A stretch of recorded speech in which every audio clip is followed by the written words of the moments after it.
Stories that endure often do so by stabilizing meaning around visible effort, presenting worlds in which work leads to recognition and exertion appears to resolve uncertainty.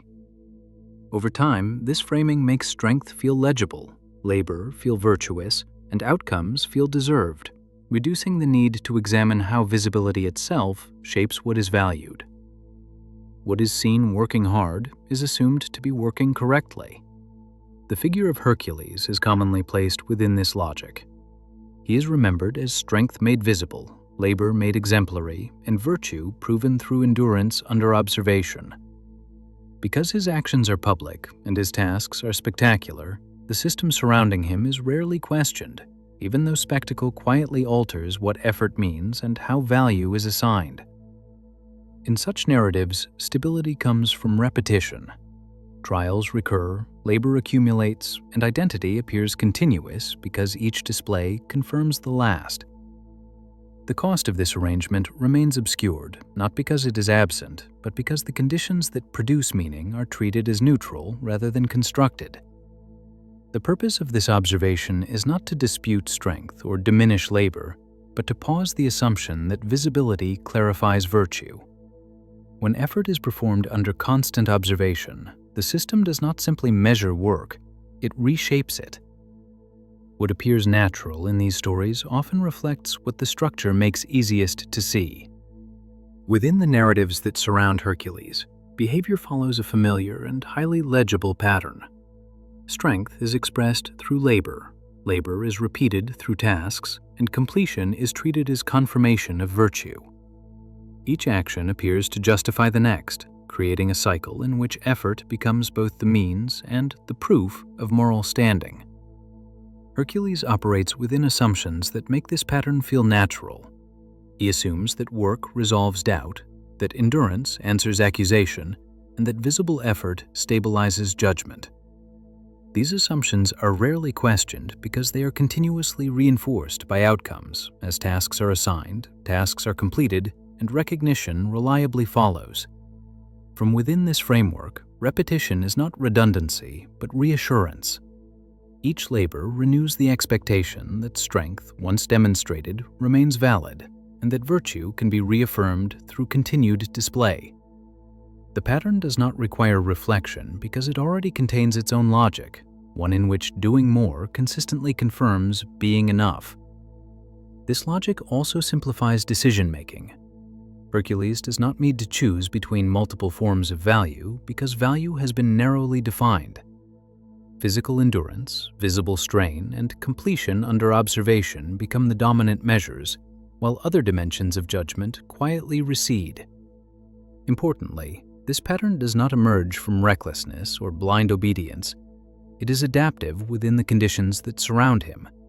When recognition depends on spectacle and legitimacy depends on demonstration, continuing to labor becomes the most stable response. The result is a form of behavioral consistency that appears voluntary while being structurally reinforced. Hercules continues to accept labor not because he lacks alternatives, but because the system has rendered alternatives irrelevant. Strength is not only what he possesses, it is what he must repeatedly show in order to remain legible within expectation. As long as effort continues to convert cleanly into approval, the pattern sustains itself. Labor feels purposeful, virtue feels earned, and identity remains intact, leaving little internal reason to imagine that repetition could ever become insufficient. Within systems that rely on demonstration, pressure does not arrive as opposition, but as imbalance. The same actions continue, the same expectations persist, yet the conditions that once converted effort into legitimacy begin to shift unevenly. What worked before does not fail outright, it becomes less reliable, introducing strain without announcing a rupture. For Hercules, this tension does not appear as a direct challenge to his strength. The tasks remain recognizable, and the demand for labor continues to follow familiar rules. What changes is the timing and distribution of validation, as completion no longer resolves uncertainty as cleanly as it once did. Effort is still required, but its ability to settle judgment weakens. One source of imbalance emerges in information.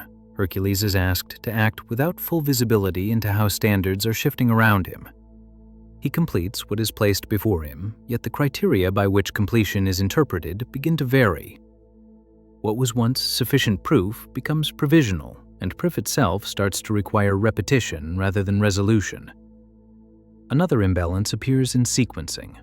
Labor that once followed accusation now begins to precede it, turning work into a preventative display rather than a response. Hercules is no longer restoring order through action, he is maintaining legibility by staying in motion. The sequence changes quietly, and with it, the meaning of effort. A further tension develops through accumulation. Each task adds weight not only through exertion, but through expectation. Success no longer clears the field, it raises the bar. The system absorbs completion and immediately recalibrates, creating a condition in which labor sustains the demand for more labor rather than bringing it to an end. Importantly, none of this requires a change in Hercules himself. His capacity remains intact, his willingness unchanged, and his understanding of virtue consistent. The pressure emerges because the structure surrounding him no longer distributes certainty evenly. What once functioned as a closed loop between effort and legitimacy begins to stretch. This is how structural tension operates in visible systems. It does not contradict the individual, it outpaces him. The same behavior continues to be performed, but the environment responds with diminishing clarity. Over time, the gap between effort and resolution widens, not enough to force refusal, but enough to erode the assumption that labor alone can stabilize judgment. At this stage, nothing has collapsed. Strength still functions, work still proceeds, and recognition still appears, though less predictably. Yet the system has begun to signal that repetition will no longer be enough to restore balance, even as it continues to demand it. Between familiar patterns and visible tension, there is a period in which effort continues to function while meaning quietly shifts. This interval is easy to miss because nothing appears broken. Tasks are still completed, strength still performs, and recognition still arrives often enough to sustain motion. The system feels intact precisely because it is not yet forced a decision. For Hercules, this phase is defined by continuity without clarity. He continues to labor because labor has always worked, and because stopping would introduce uncertainty without offering an alternative form of legitimacy. In the absence of explicit contradiction, repetition becomes the safest response. What changes during this interval is not demand, but interpretation. Effort no longer settles judgment, it postpones it. Each completed task resolves a moment of doubt while preserving the conditions that produce the next one. Resolution becomes temporary, and stability becomes conditional, even though the structure still appears familiar. This is where pressure begins to accumulate without announcing itself. The system does not reject strength, but it quietly recalibrates how much strength is required to remain credible. Hercules does not experience this as coercion or failure. He experiences it as continuation, because continuation is what the structure has always rewarded. The significance of this interval lies in its invisibility. By the time imbalance becomes unmistakable, the pattern that sustained identity has already absorbed enough strain to make reversal difficult. The bridge between repetition and tension is crossed gradually, without resistance, because nothing yet demands it. From this point forward, effort will still be necessary, but it will no longer be sufficient in the same way. When systems begin to rely on demonstration rather than trust, strategy emerges even in the absence of intent. Actions acquire weight not because they are planned, but because visibility changes how they are interpreted. In such environments, effort does not simply express capacity, it signals position, reliability, and compliance with expectation. This is where Machiavelli becomes relevant, not as a guide to manipulation, but as an observer of how power operates when outcomes depend on perception and asymmetry rather than principle alone. Machiavelli was concerned with the mechanics of stability, particularly with how authority and legitimacy are maintained when certainty is uneven and intentions cannot be assumed. From this perspective, power is not defined by virtue, but by the ability to remain effective under shifting conditions. For Hercules, the strategic dimension of his environment becomes visible precisely because he does not seek it. His strength has always been public, his labor observable, and his compliance legible. Under stable conditions, this transparency functions as proof. Under uneven conditions, it becomes exposure. One of the first strategic variables to surface is visibility. Hercules is constantly seen working, which once secured recognition and trust. However, when judgment becomes unstable, visibility no longer guarantees resolution. Instead, it fixes him in place, making his effort measurable while leaving interpretation flexible.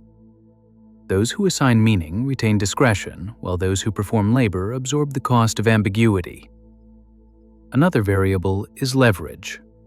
Hercules possesses immense physical capacity, but very little structural leverage. He does not control the conditions under which his labor is evaluated, nor does he shape the criteria by which completion is judged. He cannot withhold effort without risking illegibility, and he cannot redirect it without appearing resistant.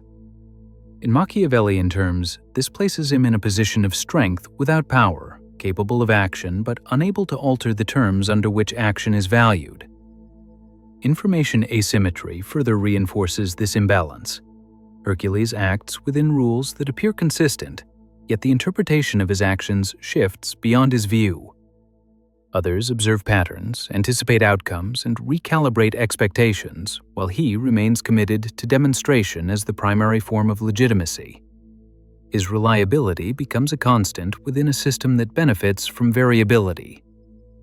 Crucially, none of this implies deception or malice. Strategy here is not something Hercules adopts or rejects. It is something the environment begins to impose. The moment legitimacy depends on timing, perception, and endurance rather than completion alone, strategic pressure enters the system regardless of the subject's intent.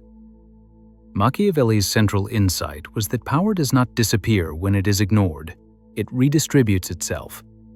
In this case, it concentrates around those who control interpretation rather than execution.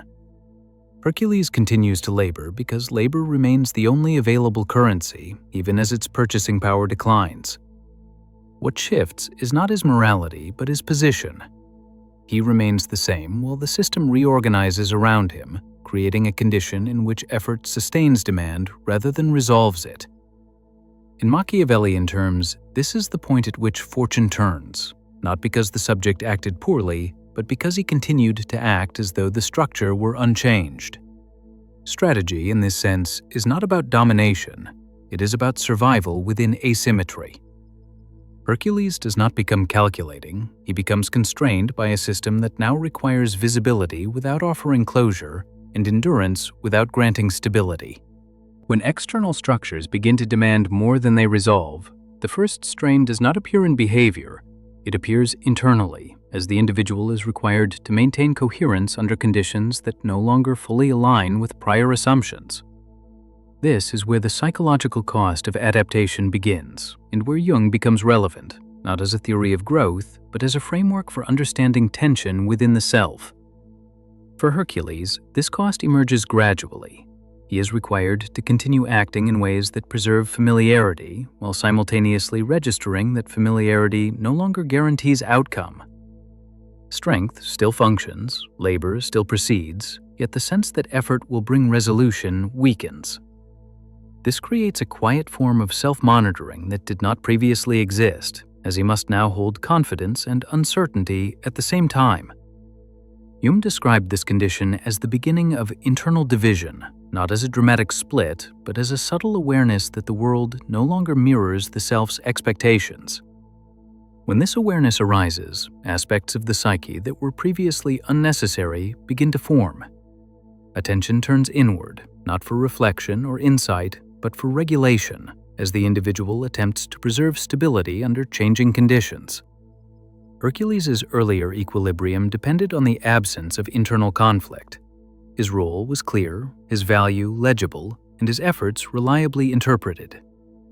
Under those conditions, there was no need to observe himself or evaluate the meaning of his actions beyond completion. As pressure increases, this simplicity erodes. He begins to sense that repetition alone no longer resolves tension, even though repetition remains required. This is where psychological cost becomes visible. Self-monitoring consumes energy because it requires awareness of delay, uncertainty, and limitation. For someone whose identity was built around immediacy and visible resolution, this awareness is not empowering. It introduces friction where there was once flow. Hercules does not gain insight without losing ease. Jung's concept of the shadow is useful here, not as a repository of destructive impulses, but as the accumulation of undeveloped capacities. Hercules has never needed to cultivate restraint, ambiguity tolerance, or strategic withdrawal. These traits remain latent because the system never required them. As conditions shift, however, these unformed capacities press against the boundaries of his identity, demanding recognition without offering clarity. The resulting tension arises not because these traits are harmful, but because they are unfamiliar. To acknowledge them would require Hercules to revise his understanding of what strength is and how it functions. To ignore them, however, increases the risk of misalignment with reality. Either path carries cost, and neither offers immediate resolution. What emerges is not growth in the traditional sense, but fatigue. Maintaining a stable self-image in an environment that no longer supports it requires sustained effort. Hercules may continue to perform as though nothing has changed, but internally the certainty that once anchored his actions begins to thin. Awareness expands, but stability contracts. Jung emphasized that awareness always carries a price, as the psyche pays for insight with tension. For Hercules, this price is particularly high because his identity was structured around the absence of ambiguity. The more he senses that recognition is conditional, the harder it becomes to remain fully present without reservation. This is the psychological consequence of strategic pressure without strategic agency. Hercules does not become calculating, he becomes constrained, carrying the weight of coherence in a system that continues to demand endurance while offering less certainty in return. When awareness begins to strain identity, the next pressure point emerges at the level of values. This does not occur because values suddenly fail, but because they are exposed to conditions they were never required to withstand. It is here that Nietzsche becomes relevant, not as a call to strength or transgression, but as an observer of how inherited values behave once the systems that sustain them begin to shift. For Hercules, values were never abstract commitments articulated in advance. They were embedded in action, reinforced through labor, and stabilized by recognition. Endurance, obedience to task, and visible effort functioned not as philosophical positions, but as defaults shaped by a structure that reliably converted work into legitimacy. These values did not need to be defended because the environment continuously affirmed them.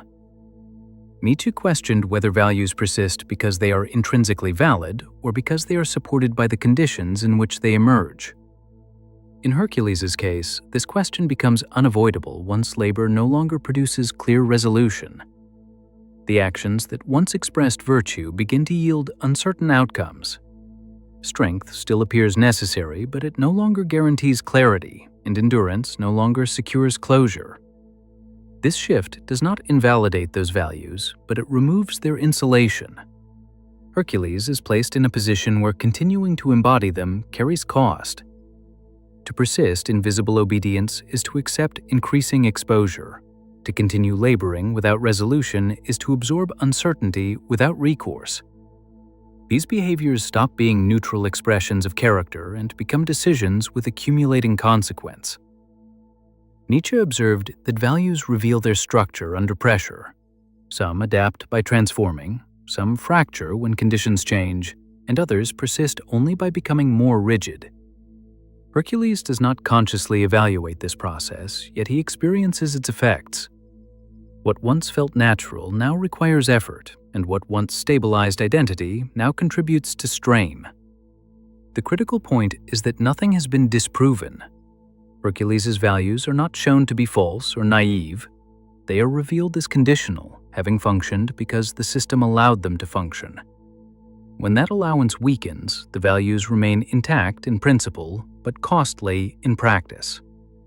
This introduces a quiet dilemma. Revising his values would require Hercules to abandon the identity built through labor and recognition. Maintaining them requires enduring loss without resolution. Nietzsche noted that such dilemmas rarely produce decisive transformation. Instead, they generate hesitation, tension, and gradual erosion. Hercules continues to act in accordance with the values that shaped him. He remains dutiful, enduring, and visible. Yet these qualities now operate within a system that no longer fully reciprocates them. As a result, his behavior begins to feel less like expression and more like exposure, as effort persists without restoring balance. This is the moment when values cease to be invisible. They become noticeable precisely because they no longer function effortlessly. Hercules does not reject them, but carries them forward under increasing strain. Once awareness, strategy, and value strain have entered the system, the story surrounding Hercules begins to change in subtle but important ways. The narrative does not collapse, and it does not reverse itself, but it loses the simplicity that once made outcomes feel guaranteed. What follows is not a new moral arc, but a procedural one. Tasks continue to appear, and Hercules continues to complete them, yet each completion now functions less as resolution and more as continuation. The system no longer treats labor as an answer, but as maintenance. Effort keeps the structure operating, but it does not restore clarity or reduce demand. The story moves forward, but without the sense that forward motion leads anywhere final. This shift alters how meaning is produced. Earlier, action carried symbolic weight. Each labor stood for something larger, reinforcing identity and reaffirming virtue. After the shift, actions become more narrowly functional. They achieve specific outcomes without settling broader questions. Meaning fragments, not because it disappears, but because it no longer consolidates around completion. As a result, outcomes become probabilistic rather than confirmatory. Success does not resolve expectation, it recalibrates it. Each display of strength increases the system's confidence that more can be demanded. The narrative stops moving toward closure and begins circulating around capacity. Hercules is no longer advancing through trials, he is sustaining a role. Importantly, the loss here is not dramatic. There is no moment of refusal, no confrontation that redefines the story. Instead, there is a gradual erosion of narrative reward. Labor still matters, but it matters less as meaning and more as requirement. The story remains intact on the surface, while internally it becomes thinner. This change also affects how observers interpret events. Earlier, effort was read as proof of character. Now it is read as evidence of reliability. The distinction matters. Proof implies completion. Reliability implies ongoing obligation. Hercules does not lose recognition, but recognition becomes conditional on repetition rather than achievement. The narrative also becomes less forgiving. Deviations that were once absorbed now carry risk. Pauses invite scrutiny, limits invite reinterpretation.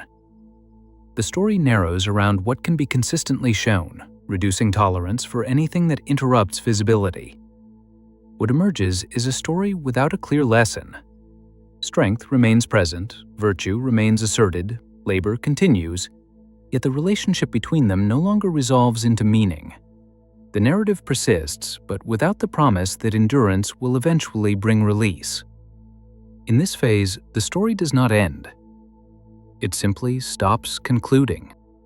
When systems remain stable, effort is rarely examined. Work leads to recognition, strength produces legitimacy, and identity feels continuous rather than constructed. Under these conditions, it becomes easy to mistake endurance for virtue and repetition for resolution, because the structure rewards visibility without questioning what visibility demands in return. As conditions shift, even gradually, this alignment begins to weaken. Labor continues to function, but it no longer settles judgment in the same way. What once resolved tension now extends it, and what once confirmed virtue begins to expose dependency on recognition. Awareness emerges not as insight, but as friction between what effort promises and what it delivers. What is lost in this process is not strength, but simplicity. Simplicity depends on a system that absorbs strain without escalating demand. Once that absorption weakens, maintaining identity requires constant demonstration, and effort becomes something that must be sustained rather than completed. For Hercules, this does not result in collapse or refusal. The system still functions, the labor continues, and the story remains intact. What changes is the certainty that endurance will ever be enough to bring closure, as repetition stops restoring balance and begins to preserve obligation instead. This is not a failure of character. It is a consequence of visibility under pressure. When virtue must be proven continuously, strength becomes a requirement rather than a resolution, and effort becomes a position rather than a choice, even when no intent is attached to it. What remains unresolved is not whether labor has value, but whether value can survive when it must always be displayed. Some systems allow rest without reinterpretation, others do not. Often, the difference only becomes clear once endurance has already become expectation rather than expression. Until the next observation.